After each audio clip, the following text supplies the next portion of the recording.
Were there any warning signs, red flags, any other things that people should have seen in the financial ecosystem that could have prevented this crisis? Well, I think so, yes. There's an old saying that when rates are rising, things start to break. And so the mere fact that you're having these rapid interest rate rises for the first time, and since any of us can remember, was a sign that regulators should have been looking closely about what might be coming. All right, so regulators should have been looking.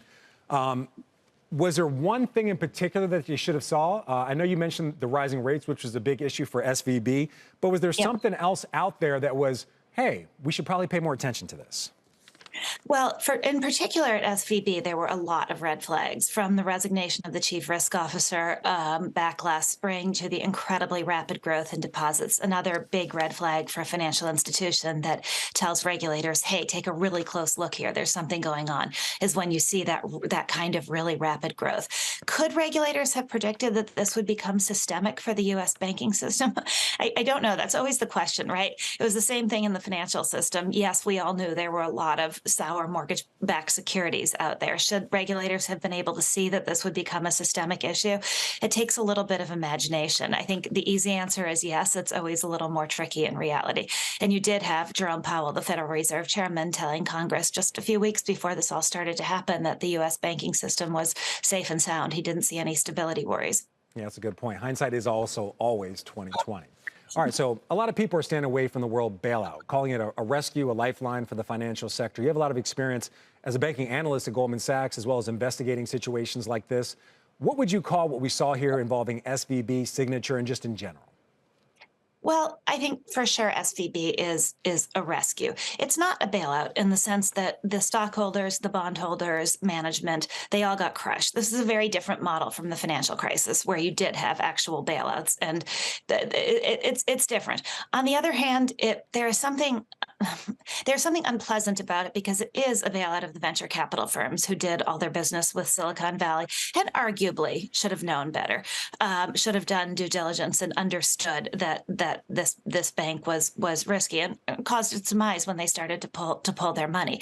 And it does, I think what is upsetting people about it is that it does look like there's a different set of rules for different people, because had Silicon Valley Bank's borrowers not been so powerful, it's not clear what would have happened here.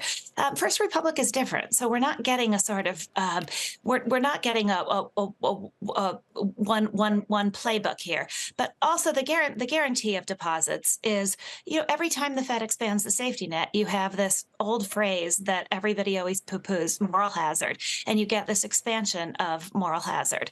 So I think bailout, not bailout, we can debate it, but there are things here that are for sure not ideal. Okay, when you say bailout, not bailout, you're talking about the bank. What about some of the VC companies and the other powerful people in Silicon Valley you were just talking about? What did all this mean for them? Well, if Silicon Valley Bank had gone under, their employees would have lost access to their portfolio companies would have lost access to funds. They wouldn't have been able to make payroll on Monday morning. It would have been a huge big deal. It would have taken down a lot of innocent people with it.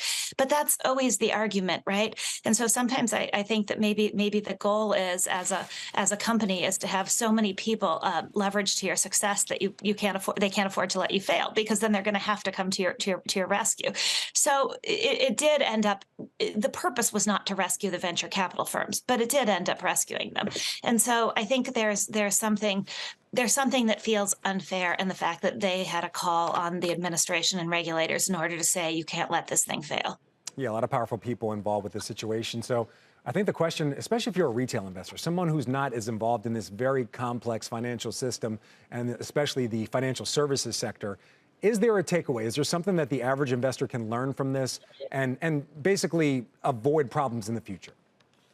Well, that would be nice if you could avoid problems in the future, right? I think the takeaway is that anything can happen and that the people in charge aren't always right. If you had listened to regulators, the Fed, the FDIC, everyone running up to this, it was all going to be fine. Interest rate rises were going to percolate through the economy and everything was going to work out perfectly, and there was not going to be a banking crisis. And yet there was.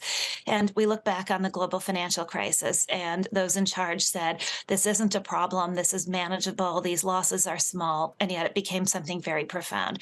And so to me, the answer is kind of the old answer from kindergarten, right? Use your imagination and just know that that anything can happen. And those in charge don't necessarily know the answers. They're supposed to, but they don't. Right.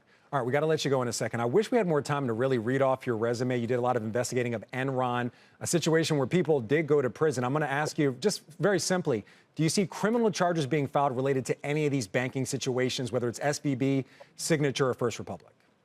So I doubt it. There's a big difference between what we all look at and say this is awful. We don't like this, and criminal wrongdoing. They're often two very distinct things. I think at SVB there was news that the U.S. Attorney's Office is investigating, and there are some questions surrounding the loan book and surrounding the resignation of the chief risk officer, as I'd mentioned earlier. Whether that amounts to anything in the end, or whether this is a political sort of a big bank, something has gone wrong, we have to investigate, that remains to be seen.